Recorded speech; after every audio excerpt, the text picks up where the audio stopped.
All right, right now, like I said at the onset of the show, we got a young man coming on this show tonight. Got a really great company, got real great work dealing with digital art, animation, and things of that nature. Mr. Micheal Solomon. The Eye of Solomon. First of all, right off the bat, the name is intense. You know, if you're a seeker of wisdom, or if you're, a religious zealot, just a seeker of wisdom, then you might have heard the name Solomon before. I want to know, what's your reason for picking that name besides it being your last? Is that your last name for real? It's my last name, yeah. Besides it being your last name, is there any significance to that name? I was trying to figure out something to have to do with the eye. First I thought of my name. I'm a Christian, so I wanted to do something that was that would honor God, who blessed me with all my skills. Okay. So then I was just trying to figure out something other than putting a cross in my logo. So then I thought of Solomon, something else Solomon, and then I came up with the Eye of Solomon, since that donates to the creative eye. Now let me ask you a question. I don't mean to be intrusive. How old are you? 50. 50. Wow. Now how long you been doing this? Look really good to be 50, right? The Eye of Solomon. Now, how long you been into this, Micheal? Oh wow, well over 25 years. Now. Right, that's what I'm saying. He has right. You have you're very charismatic in your work. It seems like you pay a lot of attention to detail. Yeah. And when you started 20 years ago, what went off in your mind for you to go this direction? What steered you into what you're doing now? Well, I've always been an artist. When other kids were out playing kickball, baseball, that sort of thing, I was in the attic drawing posters. Big 18 by 24 posters. I also had a lab in my basement. A lab? A lab. Wow. So, hold on. There's a few of y'all with labs in y'all basement. A different kind of lab. No. A meth lab, No more excuses about we don't have labs. Right. Mine was strictly chemistry. I like tinkering with inventions and stuff like that. Sure. But I also loved art, and so the two kind of merged. And I never wanted to do anything else. Now that's a real intellectual field right there, so you didn't go outside and play with the other guys.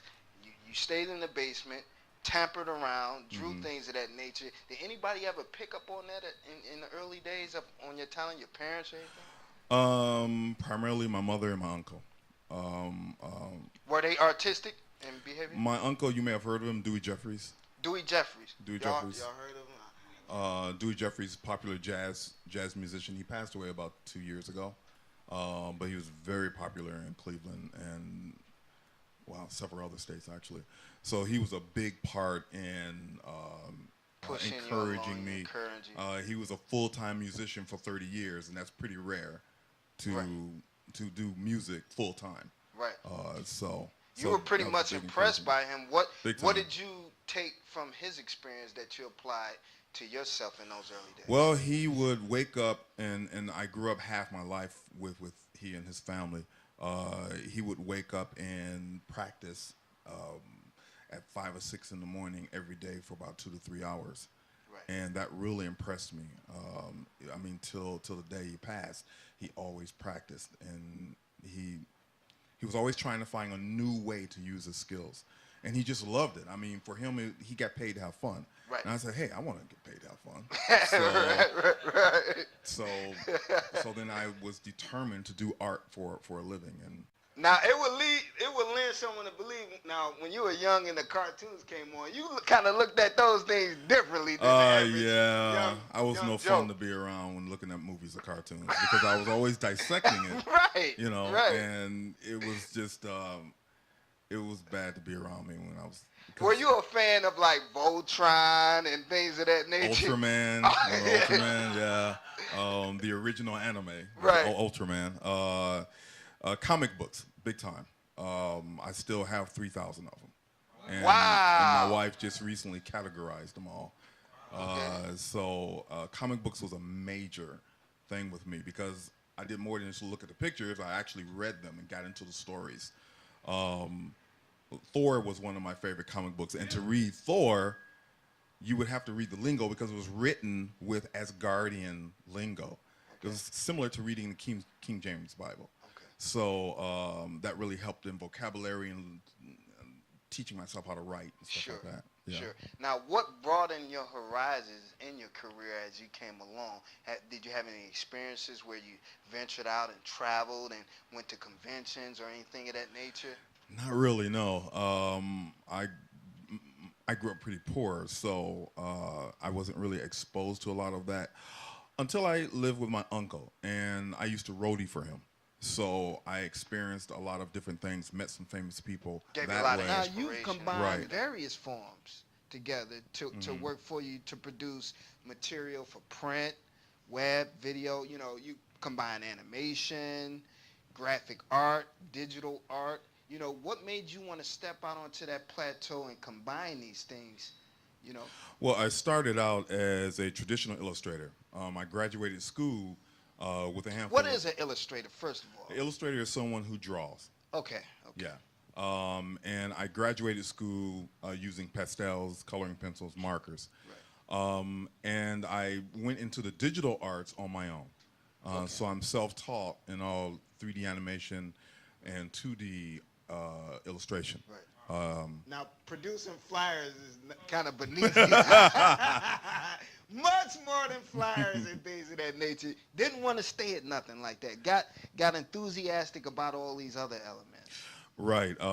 Once I had started using digital tools, using software and computer technology, drawing by hand, though I have nothing against that, it's just that when you draw using a mouse and using software, you have far more advantages. Far more advantages. Then eventually I wanted to see my art move. I watched various animations, various movies from Pixar, DreamWorks, and companies like that. Well, DreamWorks didn't exist when actually Pixar didn't either. But various movies that came out, mainly by Disney. So I said, hey, I want to see my art moved as well. Right. So then I looked at various software, and I looked at what Hollywood was doing, of course. Right. Well, their software was way overpriced, and the learning curve was just too steep. So I got on the net and did some research and found some software that I could use. Hold on. How real is that? Let that soak in. Didn't let no obstacle stand in his way. Did his own research. Went and got his own materials. That's to be commended. Sound like some people I know. Yeah. So from there, I taught myself how to use the software. And I was very determined because I already had a wife and 2 kids. Sure. And The sense of urgency was there for you. well, big time. And I didn't want to punch a clock. Right. I wanted to do it myself. Right. Let me ask you a question. When you, not to interrupt you, when you first saw your animation move, what happened in your mind? What did that do for you? It quickly became my drug of choice. Very quickly. I was addicted at that point. You were addicted. I'm sure. I'm sure. Let's just put it this way: if I wasn't married, I wouldn't have a social life. I would just sit there and just animate all day long and not eat, and So, but I love it. I love it. Yeah. Now, in that field, it's kind of taboo. It's almost as if our children have a hard time grasping going into that field. And it's a myth that is kind of inaccessible. Yeah. Can you debunk that notion right there? This is 2012. The software that's available now is not only affordable, matter of fact, some of it's free. And I'm talking fully outfitted professional software. It's totally free. If you want to learn it, there's this free university. It's called YouTube. And True indeed. yeah, right. True indeed. Free university. It's totally free. You can learn a whole lot on YouTube. I speak Hebrew right now. Yeah. There's actually people who learn the software and who create tutorials, really well done tutorials, put them online for free just for the fun of it because they want to share what they've learned. Right. I've actually done that myself. Right. As payback. I've learned so much from these people I don't know, and so I put tutorials online myself. Wow, how inspirational is that? Yeah. To want to share your work and things of that nature. Now, you brought a clip of some of your work, right? Yes. Can we show that clip? Big miles, money making miles on the board. That's nice. Now, can you see that clip, Michael? Yes, Can you I can see that. take us through it a little bit? All you viewers out there seeing this, everybody in the audience, you know, you got to use your imagination. You got- The first thing you'll see is wow. the original character. This is Adia. She is a character that I designed for our company. She kind of represents who we are. Okay. And then what she's doing is introducing the work of the company. At first, you see samples of animations we've done for various companies all over Cleveland and various other states Right. in the U.S. You see Mike Pruitt there. We did a Honda commercial as well. That was for CSU. So we use animation, illustration, and photography to create work that will explain what the client wants to bring to their target audience. Right. Now, I'm sure you got an audience full of young people that's just really big fans of yours. Yeah. Working with the projects that we work with is a team effort. Okay. I'm the lead artist, yes, but my wife, she's a producer. We have a composer where all the music that you hear in all our jobs is a completely original. We don't use stock photography, clip art. We don't sample. We don't do any of that. You don't use stock photography or No, clip art. no. Hold on. Fathom that. Wow. He could have just went on the web and copied and pasted. You don't use stock. Wow. That's all original. That's everything's big. original. We said, okay, you have to research. Half of our job is research. We get on the web before we touch mouse to pad, before we create any art. We do at least a week of research. So that we can learn about the client and figure out who You're into music audience videos is. and everything too, right? We're actually working on our first music video. We've been trying to get more of them. And this one is completely 3D animated. What kind of artist? Is it a hip-hop artist? What type of genre? It's actually a soundtrack composer. His name is Arya Kumar.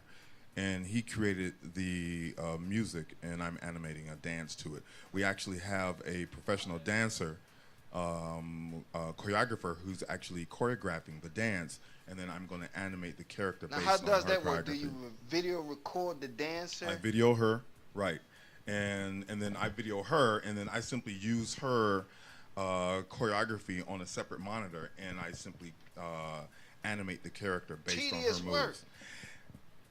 Yeah, I mean, I have so much fun with it, I forget. Right. Yeah, you know, that's tedious. You got to match up the movements and everything. Right, and there's a lot of course, play in there for imagination, but I would like to stick with her choreography because she's so good at it. Right. Now, we were talking about, how it's, thought of as taboo of trying to get into this field, but, you said it's not hard, it's real accessible. Now, but you got people that you want to shout out about that, right? Right. There are a lot of people, I'm sure, that would like to do this for a living, right. But they really don't know where to go. Right. We're actually interested in hiring people on a freelance basis for photographers, illustrators, animators would be great, to get some more animation out there. People who use After Effects, that's called motion graphics. So we could use people like that. Also composers, people who have the ability to compose in various genres. Right. But there's actually a lot of work out there for people who have these skills. Right. Now, what's your underlying message in the work do you do? What is the story that you're trying to project to the people out there? When I first started out, I wanted to be one of the best. I wanted to be excellent at what I do. And so what I would do is mimic those who had gone before me. And so I would look at their styles and I say, okay, I want to be like them. And so the determination to use the skills that God gave you and right. don't give up on it. Right. Because since the Lord gave you those skills, then obviously they're to be used. Right. So learning how to use them is usually the stumbling block for most. But this is 2012. The libraries are still awesome. You can go on the web right. and learn a lot from there. Say if you feel like you can't cut college, you don't have the funds for it or anything, then learn on your own. I did. It worked. Wow. So great message right there.